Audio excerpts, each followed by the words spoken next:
নারী শক্তির কাছে সবাইকে হার মানতে হবে এমন কথা উল্লেখ করে প্রধান উপদেষ্টা ডক্টর মোহাম্মদ ইউনূস বলেছেন, আগের পথে পা দেবে না। অতীতের পৃথিবীর ভুল সংশোধন করে নারীদের নতুন উদ্যমে এগিয়ে যেতে হবে। এ সময় নতুন প্রজন্মের শক্তি ও সাহসের প্রশংসা করেন ডক্টর ইউনূস। বিশ্ব মানবাধিকার দিবস উপলক্ষে আন্তর্জাতিক নারী নির্যাতন প্রতিরোধ পক্ষ আয়োজিত অনুষ্ঠানে এসব কথা বলেন প্রধান উপদেষ্টা।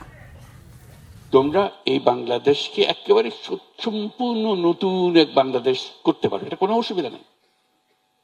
শুধু পুরনোদের পাল্লায় পড়ে যেও না, মনে হবে যে এটা ছাড়া হয় না বলে আর তোমাদের কথা আমরা শুনবো না। তোমরা যদি পুরনোদের কথা শুনতে আরম্ভ করো তাহলে তোমাদের শেষ, ফিনিশ। এই একটা জিনিস তোমাদেরকে পরিষ্কার করতে হবে যে পুরনোদের কথার ফাঁদে পা দিও না। বুঝে পারা যায় না বলে আমরা দেখবো কি পারা যায় কি পারা যায় না, আমরা ঠিক করবো। কারণ তোমাদের শক্তি ওদের শক্তির চেয়ে অনেক বেশি। এই বিশ্বাসটা মনের মধ্যে রেখো, রাখলে তোমরাই বলবে আমরা কি জানবো, তোমরাই জানবে। তোমাদের ছাড়া কেউ জানার কেউ নাই। হয় তোমরা এখানে জেনে ফেলবে, না হয় আরেক দেশের তোমাদের প্রজন্মের আরেকজন ওরাই জেনে ফেলবে। তোমরা তাদের কাছে অনুসরণ করবে, আরে তারা এটা পারলো আমরা পারলাম না। তোমরা সেদিকে এই আত্মবিশ্বাস মনের মধ্যে আসে নাই।